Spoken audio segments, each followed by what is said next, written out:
is Real to Real Podcast. Real stories, real sports. And here's your host, Wube Gabre. Welcome to season 2 of Real to Real. And it gets even better this season. And we're going to start off with one of the legends, not only from the 757, but from the whole state of Virginia and beyond. He has a great story, just a perseverance and resiliency. He was an honorable mention McDonald's All-American back in high school at Kecoughtan High School in Hampton, Virginia. He broke AI, I'm talking about Bubba Chuck, record for season average at 31 points per game. He was the CAA Rookie of the Year at the University of Richmond. He played in 2 historic NCAA tournaments where he was involved in 2 major upsets when he was at the University of Richmond and at Hampton. I'm talking about the Richmond Spiders beating South Carolina and Hampton beating Iowa State. And that Iowa State-Hampton game still ranks as one of the best NCAA upsets of all time. But what he's done now with his life is more impressive. He has something called Hoops in Life, and we're going to get into that. But first, I got to introduce my guest, the one and only, the man, the myth, the legend, Mr. Marseilles Brown. Marseille, man, I know you're busy, my man. I appreciate you fitting me in, brother. No problem. Appreciate you having me. Man, this is awesome, bro. We're gonna go down memory lane a little bit. When I mention Hampton, Virginia, bro, what comes to mind? Hampton, sports, man. Seafood. Small town. Everybody knows everybody. Yo, Blue collar. And blue collar is what your family was about, man. You grew up a family full of athletes, man. Just touch on, also your dad, rest in peace. That was my guy. We talked about it off camera. We're going to get into that too, but just talk about your family a little bit, man, your brothers and how they influenced you to get into playing ball and just everyday life. Well, just growing up, there were a lot of kids in my neighborhood. And, back in the day, you went outside to play a lot. So I was the last of the litter. So I just followed what they did. And we just always were playing football, wiffle ball, basketball, tag. Yep. I had to go see. We were just always active and competitive. So that's pretty much what it was like. Constant competition and sports. That was fun to us. I know those backyard games are crazy, epic, probably. Throwing you around and you getting up, trying to beat them and stuff. You know what I mean? Yeah. But your brother Milan played at Howard, and your brother Morocco played at NC State. Talk about that. When you saw them go to that next level, what did that do to you? I mean, I know, did it elevate your game? Growing up and seeing them go to college because they were older than you. Yeah, I don't know. It was normal to me. From the outside in, you might say, I would say I began wanting to be like Milan. Okay. Early when I would see him play. When I go see him at Kecoughtan and right. He averaged like 24 points a game. He was a man. Yes, sir. And I was, if I would forget I remember one time I forgot my book bag going into school and was it Sims or it might have been Booker, but he ran in there to throw me my book bag, and he had an article in the paper that day, and everybody's like, "Ooh, that's Milan Brown," and I was like proud. And right. That's my brother. Right. Earlier, more so than college, is when it motivated me. By the time they got to college, it was pretty much, or it was expected at that point. Yeah, man. Talk about that. You make your way to high school. You saw your brothers do it. You had so much talent around you. We talking about Brett Harper and Abraham and just to name a couple. But when you got to high school, man, what was that like? You got Coach Conrad was coaching you there. What was that whole experience like once you got to Kecoughtan? Once I got there, it was everybody already knew me. My mom taught there. Milan had been through there. All the teachers and coaches knew him. Morocco had already established himself there. So, and I was playing JV in the 8th grade, so I had been up there a little bit the year before. So it was exciting. I liked it. I could be around all my brother's friends then. Yeah, there you go. So I loved it. I loved going into Kecoughtan, being the little guy, trying to prove myself, Prove yourself again. Talk about those runs, Marseille. I think you were a freshman when Chuck and Rutland were there, so you got a chance to play against them. But by the time you got, to your junior year, you guys had some good teams and some good state title runs as well. Yeah, it was coming, just watching them and wanting to be like them, and then actually getting on the court with them. It was scary. So I just wanted to make sure I didn't embarrass myself or my family. Right. I knew they weren't going to take it easy on me.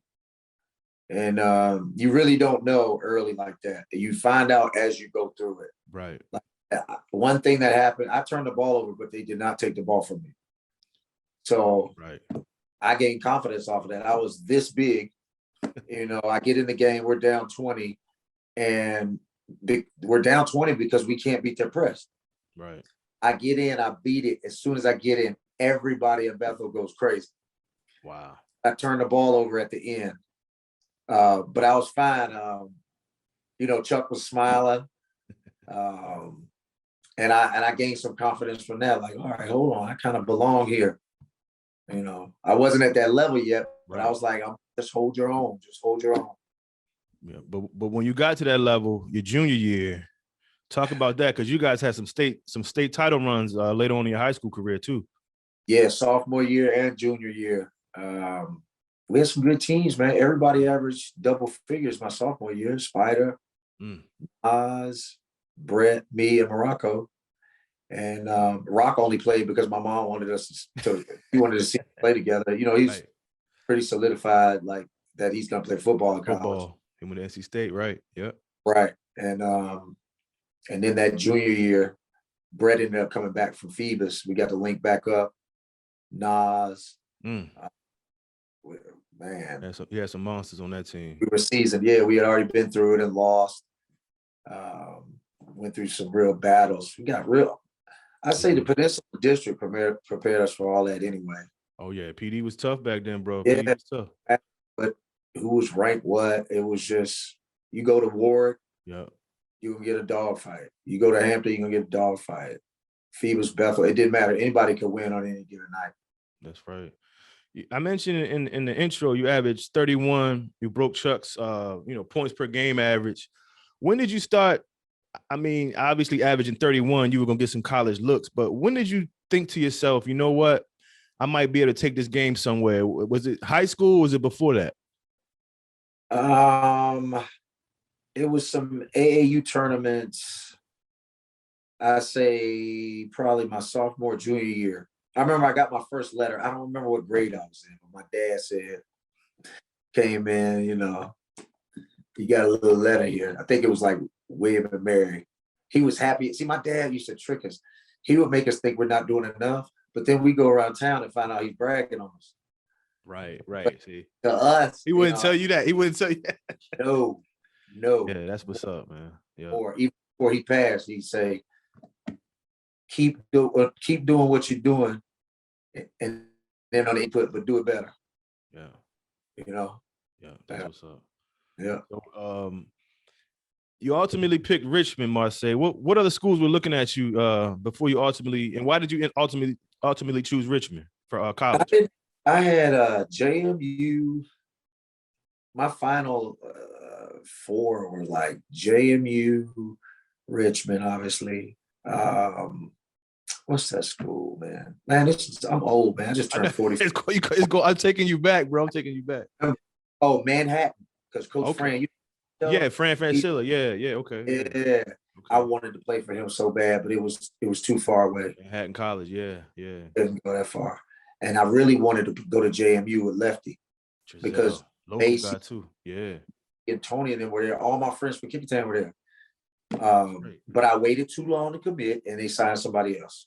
So from there, I think it was UNC Greensboro. That was okay. From there, I knew Jonathan was there. Jonathan Baker was at Richmond. Yep. I was like the only person they signed. So I felt like, they really wanted me, and I had a bright future. I was going to play.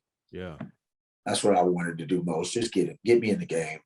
And you did that, bro. You were CAA Rookie of the Year. Got an upset over South Carolina. What was that like, man? The whole experience at Richmond, with the Coach Beeline, like you said, Baker was there, somebody you were familiar with. But those 2 years at Richmond, what was that like? It was a wake-up call, like as far as the schedule, Right. The demands physically. Like in college practices, you can't loaf. Right. Everything is done. Every drill is done like top speed, as hard as you can go. And then that's done for a 3 hour period. And then you have classes, you got to balance your time. You got limited social life. So, but the fun, my freedom came in playing any competitive, whether it's in practice, pickup, and then obviously the real games. Yeah. It was worth it to me. We sacrificed those. I tell my kids now, and my kids, I mean the kids I work with, I only have one child, but we do all this just for maybe 25 to 30 opportunities to play for 40 minutes. That's when you break it down like that. That's amazing. That's crazy to think that that's all it is. That's what we do. So, and the trade was fair to me. That's fine. And you got that huge upset over South Carolina. What was that like? I know it was a long time ago, and you've been asked this question so many times, but to look back on it, you probably were just balling, didn't even really think about the seeding and all that. You're a kid from Hampton. You played against great players. So what was that whole experience like when you beat South Carolina in the NCAA tournament? It was I remember watching them play against North Carolina. I think it was North Carolina the year before. Okay. So, or maybe 2 years, I don't know. But their backcourt was nasty. They had Melvin Watson and BJ Mackey. Mm-hmm. And I think Melvin Watson, who was a point guard, he had like 29 on McGinnis. And I was like, wow. And then, so when I saw that that's who we were matched up with, I was like, oh, that's them. And they were like the top backcourt in the country, if not top 3. I believe they were the number 1 backcourt in the country at that time, but I'm not sure. I think they were, so nerves there. There was, I'd say, respect. You don't want to see those guys catch fire. We knew they were dangerous. And then, but obviously, once you get in the game, you just play and have it play with and against the people from home. I always tell people, it's when you play against Allen Iverson. Tell him. It's tough. It's tough to going in, it's not going to be that bad, and it's not going to be as bad. Right. Yeah. And I've had some guys bust my what now. I'm gonna ask you about that later. Yeah, I know you did, but you came back. I'm sure you came back on them too, though. Gave him the business. So you transition over to Hampton, Marseille. You go to Hampton. You come back home, and let's not get it twisted. Hampton had some dogs when you came to Hampton too. When you came to HU, bro. So what was that whole transition like, going from Richmond back home to Hampton University? Going from a mid-major to a low major, I was like, and Hampton was just recently Division I, like not too. Yep. I was thinking I'm gonna be the man, go in there and shoot the ball every time. And I remember getting on campus and we played pickup. I was like, oh my God, I messed up. Had some dogs, bro. Getting shots. Sean Howard was top 25. Yep. Coming out of high school, he transferred from Syracuse. We had another transfer from Clemson. Wow. Tarvis was already there, who was player of the year. Right. Tommy Adams, Michael Purvis, these guys were good. Yes, they were. So first you play pickup, and that's when you see what people really can do. Right. Pickup. And then it's more controlled once you get to practice and the coaches and things like that. But it's just started all over again. You got to fight for your minutes and prove your value to the team. And again, I talked about it. You went to two NCAA tournaments for two different teams. And this upset at Hampton against Iowa State might have been the most impressive. They still, like I said before, still one of the biggest upsets in NCAA history, man. The visual that we see, David Johnson lifting up Coach Merrifield in the air, man. You run all over the court. I remember watching it I think I was in college at the time watching it too, man. It was in my dorm, man. It was just everybody in the. And I was at ODU, bro, and we cheering for y'all like you our school, bro. It was amazing, bro. It was an unbelievable upset. What's some of the things you remember about beating Iowa State in that upset? Um, I remember thinking I was like, are we gonna lose when we went down 10? Yeah. I mean, I can take it back to before the game, talking to the guys. Right. Let me take it back there first. I mean, I haven't been there before. Right. I had a feel for it, and I told them, look, we just got to keep the game close because the crowd's going to turn on them and cheer for us. Everyone is here to see an upset. Because you were like, what, Idaho?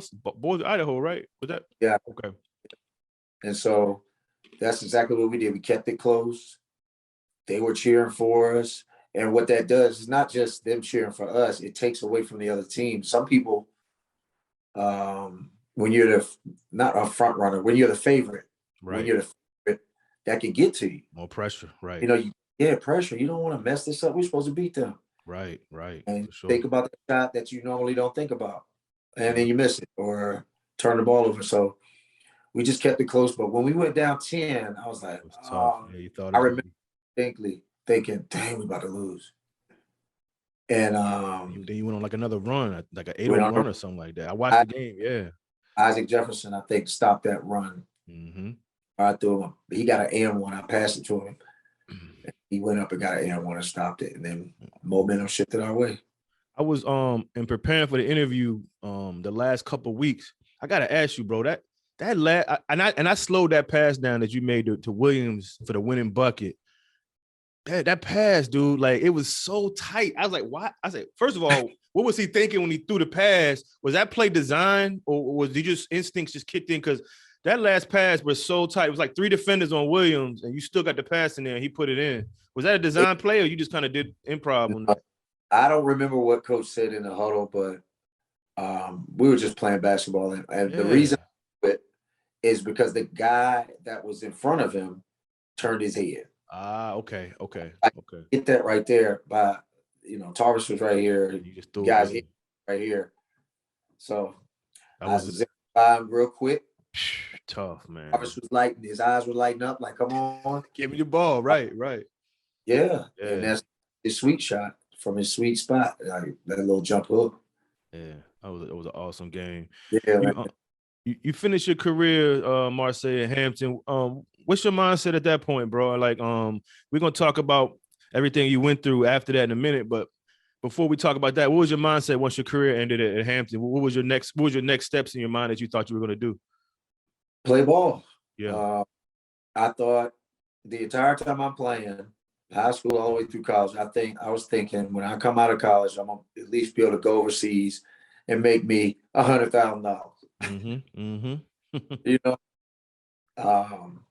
It turns out I finished. I went to camp. I got an agent. I went to a Vegas camp. I killed the camp, made an all-star team. Nice. Delaney Roy was my agent. He used to back up John Stockton. Yep. For the Jazz. Yeah, I remember the name. Yeah. So, and when I first got there, they didn't really give me the ball. Mm-hmm. I don't look like some type of basketball player. So they're just not passing it to me. And then so I just didn't miss basically whenever I got it. And then we ended up going to the championship, winning it in an all-star game. And I thought my agent, that's what it was. He kept talking about Tarvis the whole time. So I was like, he wasn't really talking to me at first. He was talking about Tarvis. But as the games went, he talked to me a little more. And so you can get that feel that you're doing well, that you might be able to get you a good deal. Mm-hmm. And they offered me $26,000 to play in Den Helder, Holland. Wow. Let me see. I think it was an eight-month contract. Okay. Yeah, and it's 20 years ago. So, and my heart dropped. Now, again, I wanted that instant gratification. I wanted more than that. Right. I believed I was worth more than that, but I got a dose of reality that day. And I had a choice. Now being wiser, I would take that money, take that contract, and go earn more. Right. Go show why you're worth 100. Right. Or 50, or turn it into more. Right. Then I was hurt, man. I was hurt. This ball could break your heart. Okay. And I was heartbroken. So 3 days before I wasn't really working out like that. Mm-hmm. I was just playing, and 3 days before I was supposed to go, I ran like a mile that I used to run all the time in high school. Mm-hmm. See, I was a workout warrior in high school when I had my family around me to push me. Morocco, Milan, come on, let's run. Come on, let's do this. Right. And I was real structured. And then I ran that mile, man. I was so tired. I said, they're going to send me home. And I decided not to go. I remember my agent was like, are you kidding me? And that's the last thing we pretty much said. It's like, nah, I don't want to That go. was it. And I wanted to talk to you about that, man, because this is why your story is so intriguing. You hit you went into a dark place, right? And Yeah. you were in a hole, and you didn't know how you were going to get out. From what I read and saw some other videos on you, what was that like, man? Just not being able to see the light at the end of the tunnel, and you not really knowing what was going to happen next for you. Obviously, you overcame it, but then that's what the most the most gratifying thing is. But what was that dark space like? It was depressing. It was you see all these motivational speeches and things like that. Like nothing could really hit to make me. You just have to go through it. Nothing would just turn a switch on and then you go get right. I wanted going from being like a rock star, low level rock star, to right back in like everybody else. You just got to find your way. I thought that was my way, and now it was gone. Right.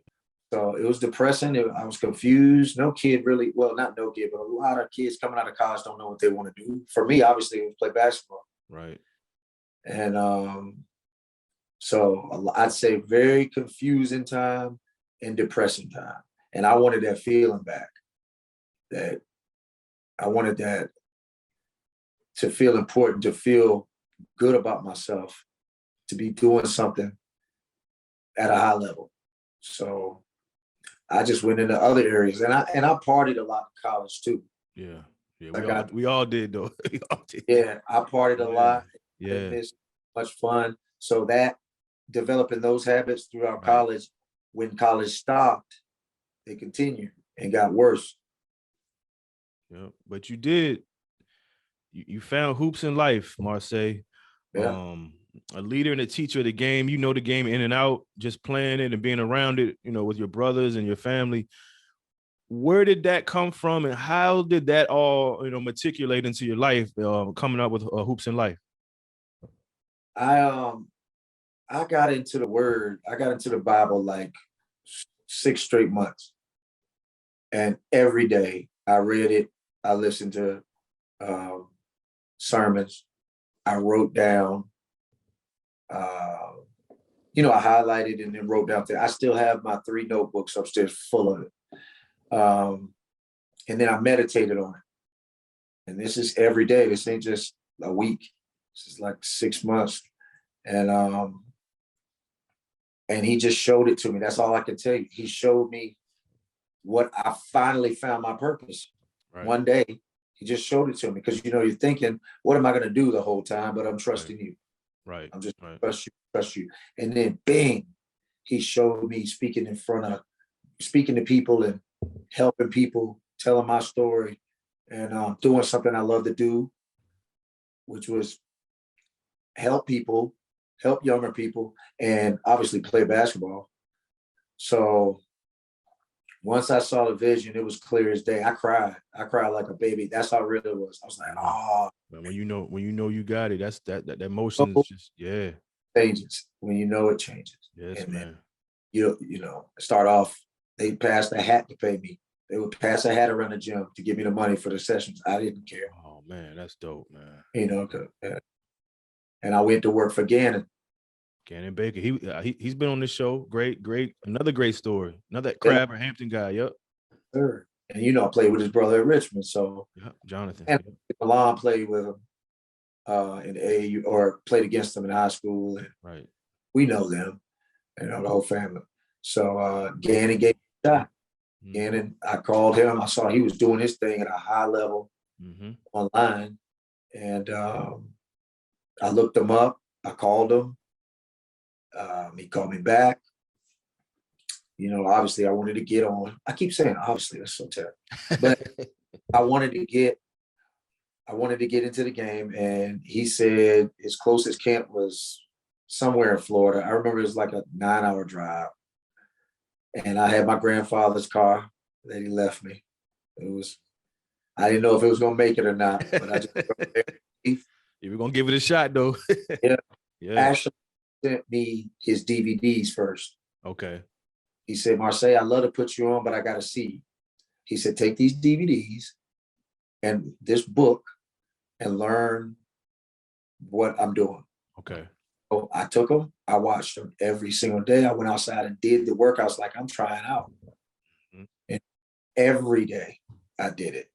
And I got in like the best shape of my life, and went out there and worked his camp. And he made me one of his trainers right there at dinner. Wow. At the end of the camp, he was like, you're going to be one of my pro trainers. Like levels, he had levels like college or whatever he called them. I can't remember, but the pro level trainer was the highest level he had. Mm. He had a lot of trainers on him. So from there, I mean, it wasn't just cake from there, but that was a big accomplishment for me. And just kept on working, paying my percentage a couple years. Yep. And then branched off on my own. And it had to feel good too, you know, a guy from your hometown, you know what I mean? It kind of, you know, we always say, you know, with the 757 is about, you know, looking out for each other. And for him to do that, I mean, obviously you knew him. I said obviously too, bro. You knew him, but I mean, for him to look out for you, man, and for you to branch off, him to give you that little stepping stone, that had to feel good too, I'm sure. Oh yeah, definitely. And he didn't cut any corners with me. He didn't give me anything. He made me earn all my stuff. Blue collar, Hampton. That's it. That's Hampton VA, bro. That's it. I went out. I remember I went out. It's like 100 kids in his camps, and I would come work it, and I worked a few, and then to get to the point where you can actually do a drill and take control of the floor means, you know, you're moving up. And so he gave me a chance one time, and my drill was terrible. It was the first time I ever did it. It's tough controlling 100 kids, keeping everybody engaged. Mm-hmm. And the way he would do it is he don't want a lot of people standing around. You got to keep people moving. So your drills have to be creative. Right. That's true. And he bailed me out during the camp, you know, took control. Yeah, we're going to do. And then he called Milan. He was like, man, Marseille was terrible. What do you do? Why did I hire him? You know what I mean? Right. It wasn't that bad, but he was like, he needs to get better. Right. Just the truth. So I was like, next time this happens, I'm going to be able to do this. So I began like working out kids on one basket. See, if you have 100 kids, you have 6 baskets. Right. You can break the baskets in half. So it'll be 20, 5 baskets will be 20 at each basket, 10 on this side of the rim, 10 on this side. Mm-hmm. That's how you control a large group. You demonstrate at one basket and have everybody keep them engaged. Right. Yeah. And then rotate. Okay. You know, I get a chance to work with each group throughout the camp. I didn't know any of this at the beginning, but I'm watching it. Right. So when I got back, I would practice. I didn't have a six goal gym. I had one rim, or wherever I could find a rim. So, but I would bring groups of kids, put 10 of them on the basket, practicing like that. So the next time it happened, call it Marseille, you killed it. Marseille's got rave reviews. He didn't, and he's big on demonstrating stuff. You gotta be able to play to be one of his top level trainers. He's like, he didn't miss many shots during his demonstrations, all that. So it's all wrapped up into one. I loved learning it, man. It was brutal, but it was necessary. And the one thing I learned just by talking to him is how passionate he is. I mean, he's passionate for the game. He's passionate for his brand, passionate for his hometown. I mean, he was just a passionate guy when I talked to him. And I just love that that you guys work together, man. Being from the same city, man. That's dope, man. How can people I mean, you're based out of South Carolina. How can people get in touch with you and get some more information about Hoops and Life? I have hoopsandlife.net. Okay. That's my website. Also on Instagram, Marseilles Brown, Twitter, Facebook, same thing. All right.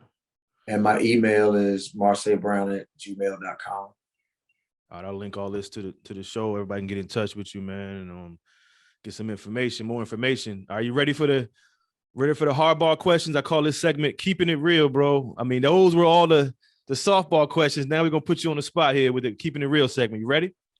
Ready. All right. Look, you talked about people busting your tail.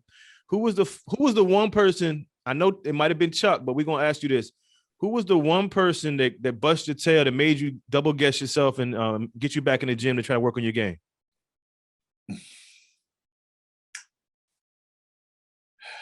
I don't know about. I was working on my game all the time. All the time, right? But people that bust a guard at A&T, I think it was.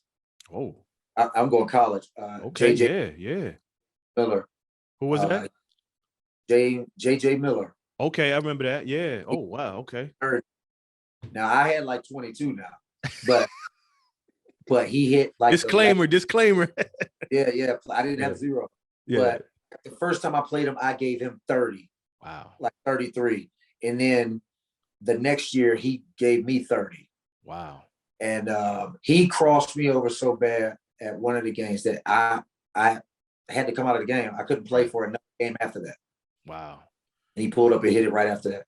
So as far as that didn't really make me work on my game anymore. Well, he just made you take notice, basically. Busted me up. Yeah. High school, Ronald stepped off of the football field in 9th grade. I was in 11th. I was talking to him the other day about this. He had some knee pads on. I was scarred up from football. From football. And as a freshman and beat us at Kecoughtan. Straight off the football field. Yeah. I had 17, but that 29 a little far away. So I got his jersey hanging up. Everybody, I mean, hey, waiting for him to sign it. People talk about his football game, but not many people will really acknowledge the fact that he was a pretty good basketball player too, dog. He was a pretty good basketball player too. I mean, obviously he was a McDonald's All-American, you know what I mean? He did his thing, you know. But you don't hear many basketball stories from a lot of people, so I'm glad you mentioned that. Right. Well, he was that good in football, though. So oh my goodness, he was that. Yeah, he was. But Ronald and obviously Bubba, like in pickup games. One time I think this was maybe my junior year in high school. He came back and played, and we used to play games of 16 at Bethel or Kecoughtan or whatever. And he gave me 14. And he didn't guard me on the other end. And he was probably talking to you. He was talking to you. Time he backed me down and hit me in my face so hard, like on a turn. Right. Got it. And I ate it. And he made it. And he said, that's what you're going to get when you get to the league. Yep. So at the same time he was killing me, I was like, dang, he think I'm going to get to the league. putting that seed. Yeah. As he did give me 14 out of 16. Yeah.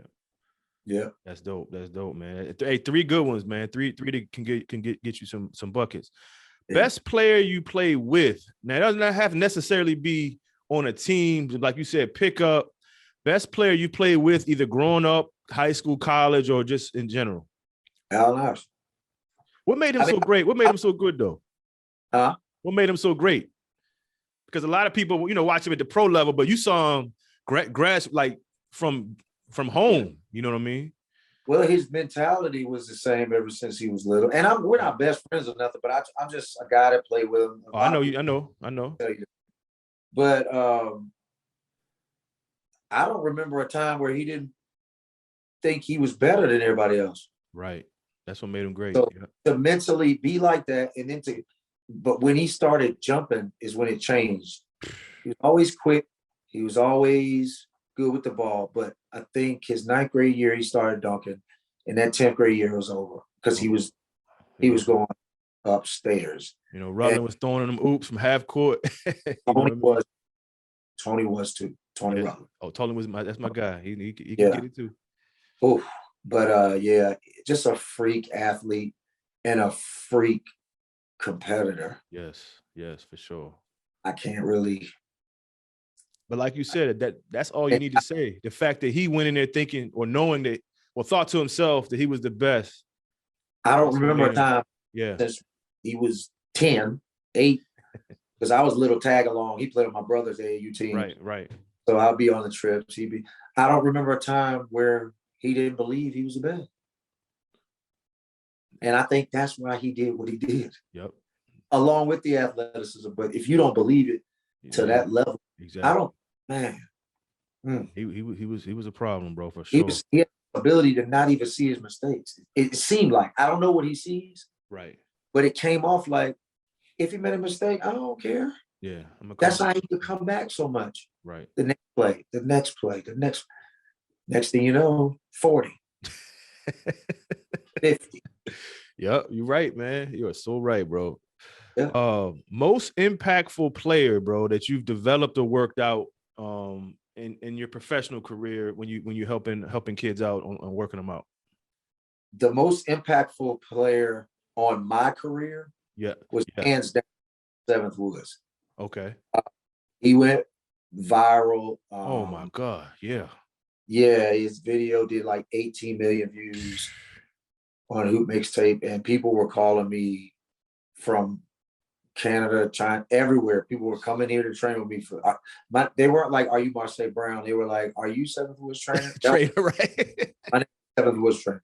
Wow, so I didn't know that's what's up, bro. I didn't know that. Okay, it's not even close to who was the most impactful on my career. Right. Any other type of impact, maybe. I don't know. I got one coming up now. Okay. 6'9". He can do it all. Yeah. He's ranked #1 in the country about top 5 and all the other publications. Yeah, got you. G.G. Jackson. Going to North Carolina. Is it going to go North Carolina? He just committed to UNC. He has another play though. So I didn't know he was 6'9". Okay. Yeah, man. He might be a little bit taller than that. Wow. But with him, we mesh so well. Like, we don't even need as much time as I did with Seven. Okay. Like as far as his game and my game, I'm basically giving him my game. Right. And some other things. And he takes it and uses it however he wants. Paint your own picture, I always tell him. But I think he has a chance to be that one. Yeah. You never know, though. You never know. It could be the one that nobody sees. Nobody sees. Right. And the one you see out there, the front runners, might not be the one. Right. Just time will tell.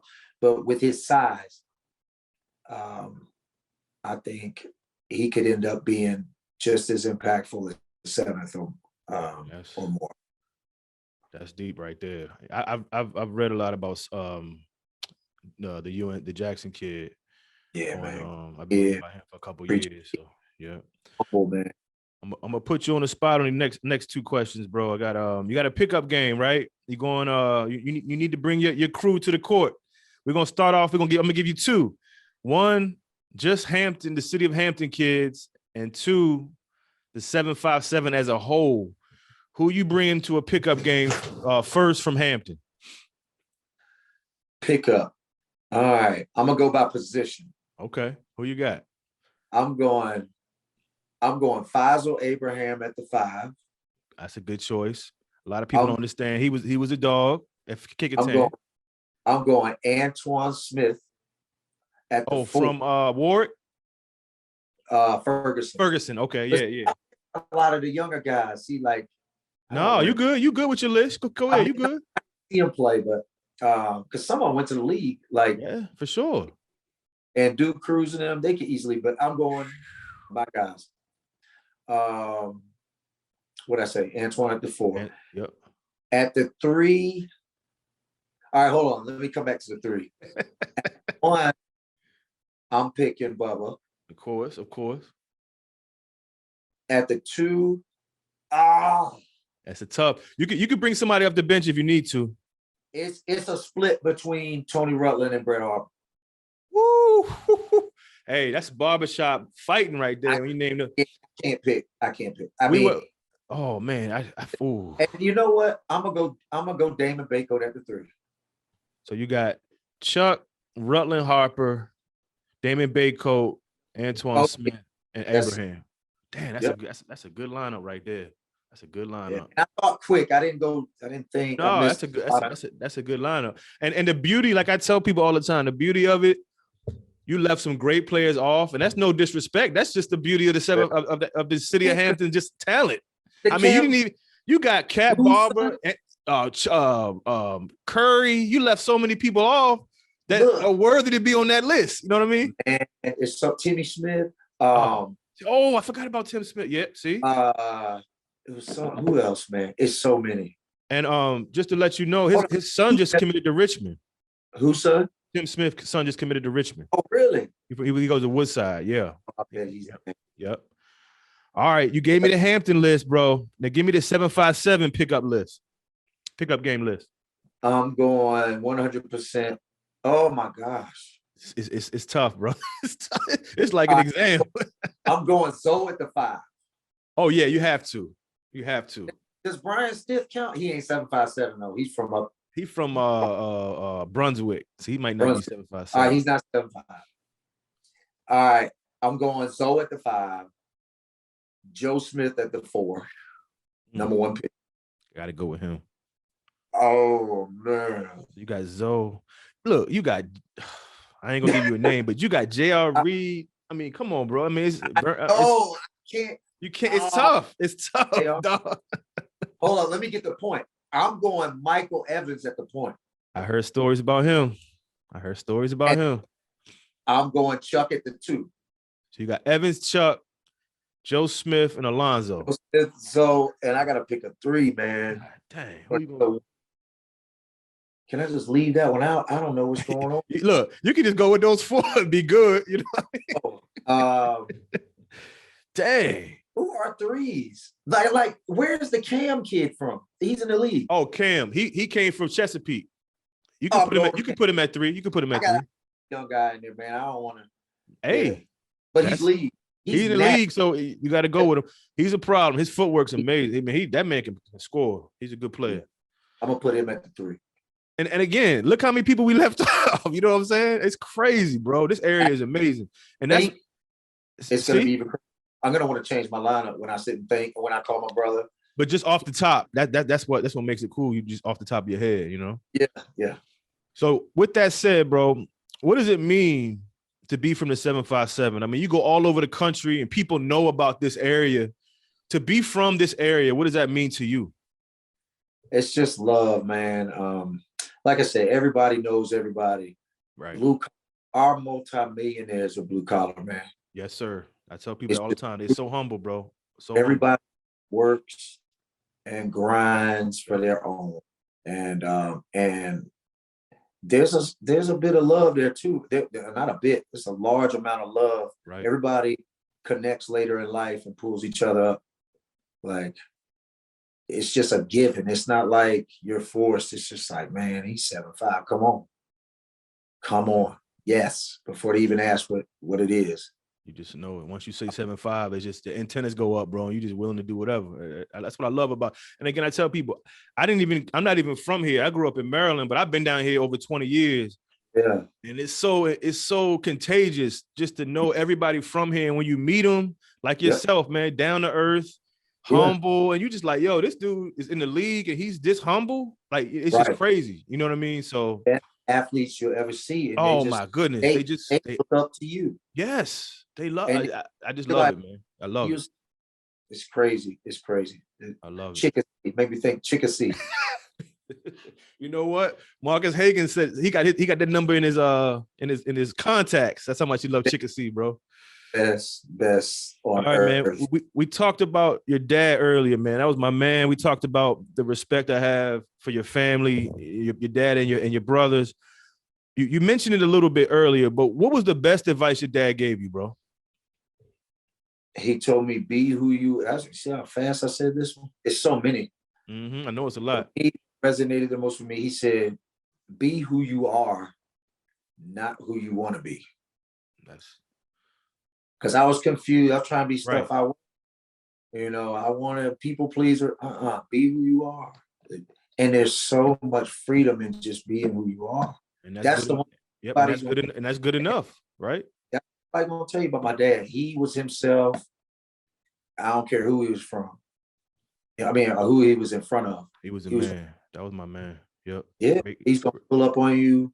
What are you doing, boy? Yep. For real. Whether it's Bubba or Mike Vick, or it doesn't matter. It doesn't matter. He's gonna just be himself. That's who he was. So I say that's the best advice he gave me right there. Man, awesome guy, man. He was my man, bro. 2 NCAA upsets, man. I need to know which one of those upsets meant more to you, the win over South Carolina or win over Iowa State? Iowa State. Yeah, because it's home, right? Well, because it was I keep these chips on my shoulders. Right. And I'm so sensitive. So when I left and I came back, it was like everybody was looking at me like, "Dang, man, what you like?" Kind of laughing at me a little bit. Well, yeah, I didn't volunteer.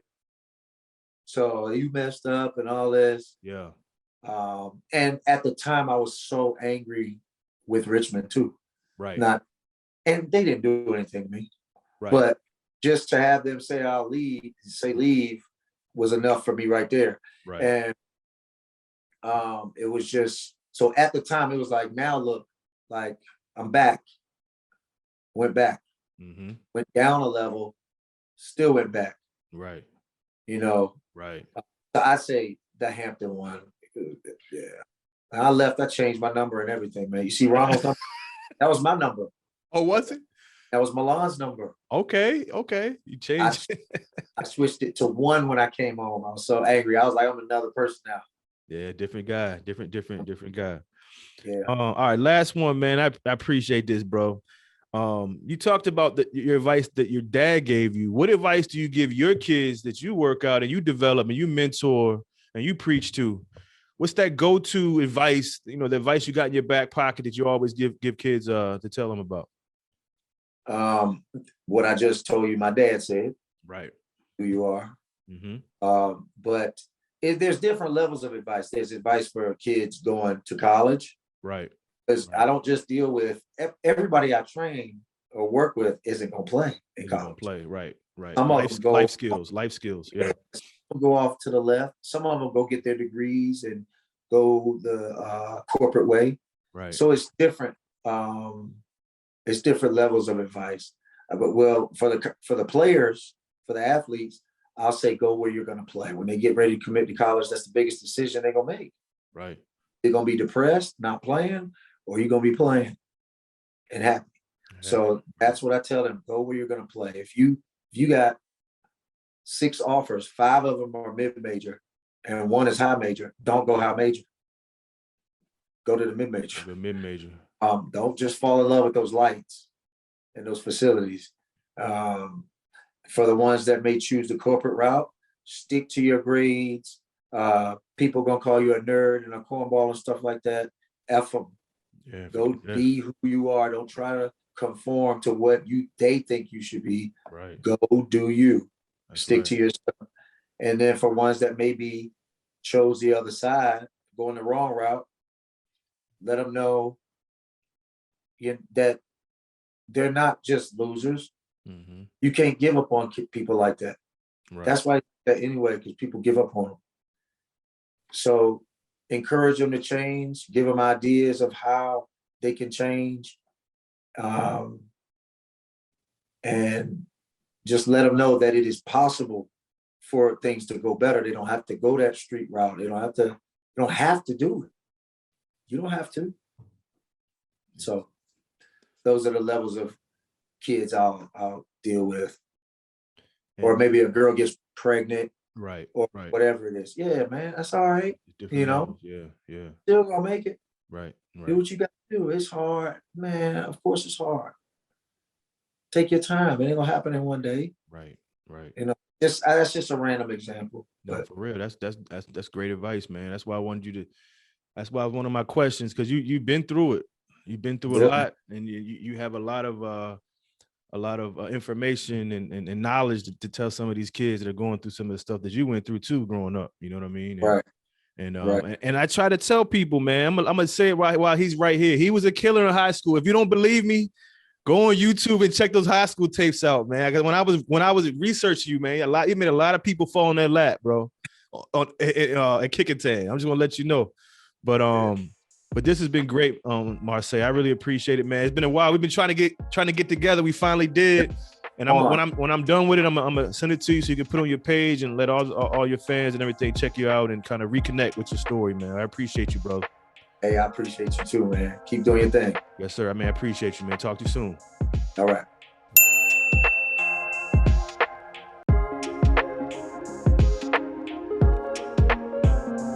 This episode is sponsored by La Vida Agency. Protect, prepare, plan.